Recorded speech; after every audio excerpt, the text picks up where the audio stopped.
So Pedro, thank you for being with us here. We are 7 weeks, 7 games, and I guess around 30 team practices into our preseason, and the season will start in less than a week. If you had to name 3 things that went well in preseason and 3 things you still think we need to work on, what would that be? Well, things that went well, I think the character, the type of people that we recruit are people who want to work and willing to work. So I would say the chemistry, because the environment and the synergy with the players and with the coaching staff is as well pretty good. We cannot forget that most of the players are new, and as well the coaching staff. And then maybe third thing is the hope or the passion that this season is going to be good. So we are all of us looking forward for the new season. Second was 3 things that didn't go so well, right? First, the injuries, that we had injuries with Trey Drexel and Owen Klassen that didn't allow us to practice with them and to check certain elements of our game. Second, one of our preseason games was cancelled, so maybe we were missing a certain period of time to check where we are, and we flew to Spain with only just two games in our bag, so in that aspect maybe we're a little bit behind. And I will not say like it didn't go bad, but we just need time because a lot of things are new for everybody, so we just need more time than just the 6 or 7 weeks of preseason. In the conversation we had around the start of preseason, you said you need to get to know the players in order to know how to put them together. How far have you come in this process? We are right there. We are right there. I think in both directions, not just coach to players direction, as well player to coach and players between players. As I said, the will is there, the concentration and the desire is there. We just need time to check where we can do things better in order to improve. When talking about basketball that you want your team to play, you say attractive, aggressive, effective. Can you explain why you use these 3 words and what they stand for? Well, I usually use those 3 words, but at the end of the day we cannot forget that we want to play first and foremost collective basketball. But attractive, because at the end of the day we want to have our fans connected to the team, so we need to show a product that our fans like it. Second, aggressive, because I think that due to the team that we have to make sure that we put the opponent team in a discomfort area, that they don't play comfortable in offense. And then effective, because at the end of the day all of us want to win, all of us want to be successful, so we need to find a way to be effective on the court as well. Do you still remember how your idea of basketball was shaped? Who influenced you, coaches or teams? Mm-hmm. Well, coaches, the very first name that came to my mind, because the amount of time that I've been watching and checking his teams, maybe is Coach Aito. No, just here when he was coaching for Alba Berlin. I come from the south of Spain. He was coaching back then teams like Sevilla, currently name is Betis, and Unicaja Malaga, so I could visit some of their practices. But he was coaching as well teams like Badalona and Barcelona in the 90s. And I remember pretty well his team, so maybe it's the coach, and I don't think that only on me, in a lot of Spanish coaches, has a big influence. 2 other things you mentioned when talking about your team is setting the tone and speed. Why are these 2 things important? Well, because I think that if we wait and we just react, I think that we are going to be behind. I think that our talent is not overwhelming, so we need to make sure that we dictate the tempo, which is not easy. Maybe it's easy to say, but it's very difficult to accomplish. And then to play with the speed, because maybe we're not going to be necessarily the best half-court team, so we need to make sure that the rhythm and the tempo of the game is playing more to our strength than to the opponent. Building a team is a process, and you say you don't want to take shortcuts in the development of a team.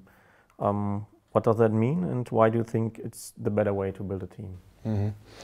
Well, going step by step, and a coach that believes on fundamentals and on principle, and to not necessarily go into the next step until you don't know pretty well how to execute one action, no?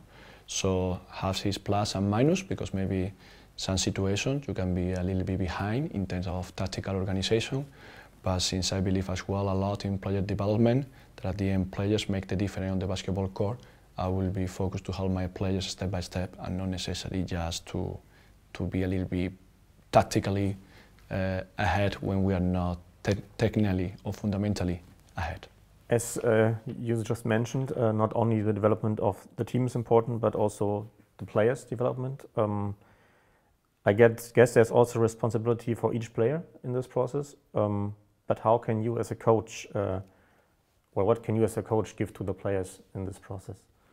My first duty have to know them pretty well in order to find a successful and effective way to teach them, because you have to know pretty well what you teach in order that you teach pretty well what you know. So this is the first thing, and as I said, we are in that process to identify pretty well what are their strengths and what are their weaknesses, and not only just to work in their weaknesses, as well to work on their strengths in order to maximize them.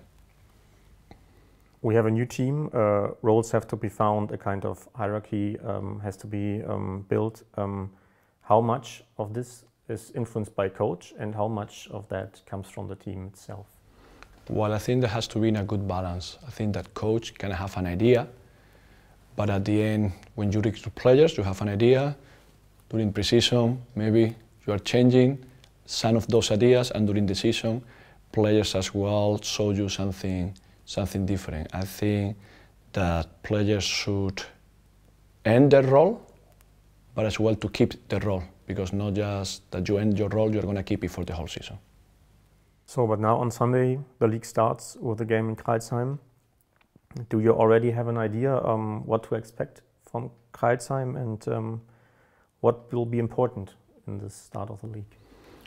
Yes, I expect a very good team. I'm going to explain myself. First of all, they just come from beating two BBL opponents like Ratiopan Ulm and Würzburg by more than 20 points. So this is talking by result, the first reference. And there is a reason for that. They kept the core of the team, the main players in the organization, in the team, so they can be a little bit ahead of us in terms of tactical and automatism.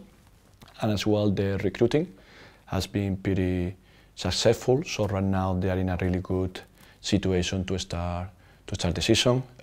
They have scoring power in both sides at the perimeter with Otis Livingstone, and inside with Midcar.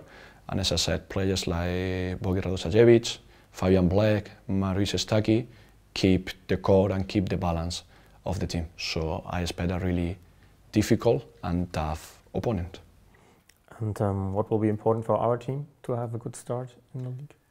Well, I think that we need to control maybe the emotions, because playing in Crailsheim, in their arena, is extremely difficult. They are most of the time sold out, and we expect a sold out arena, and their fans are really crazy or really enthusiastic with their team. So we need to make sure that we keep our emotion under control. And as well, it's the very first game of the season. I hope that slowly but surely we find our rhythm, especially offensively, that we are missing some connections and partnership. So hopefully we start the season with a good offensive rhythm. Only 3 days later, we will be playing in front of our own fans for the first time in a league game. I think you already mentioned them in the first statement you gave as our head coach. Why were you impressed by our fans, and what do you think they can contribute to our season?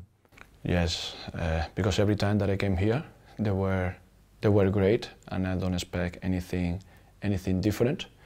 And of course, we are focused only in our next opponent, which is Crailsheim, but as well playing our next opponent, Bayreuth, here in front of our fans. We have to make sure that we do way better than the way that we played last time here, that for different reasons it wasn't the way that we wanted. So yeah, those are the reasons why we are looking forward as well to play one more time in front of our fans. Okay, thank you very much. We're done. Thank you for having me.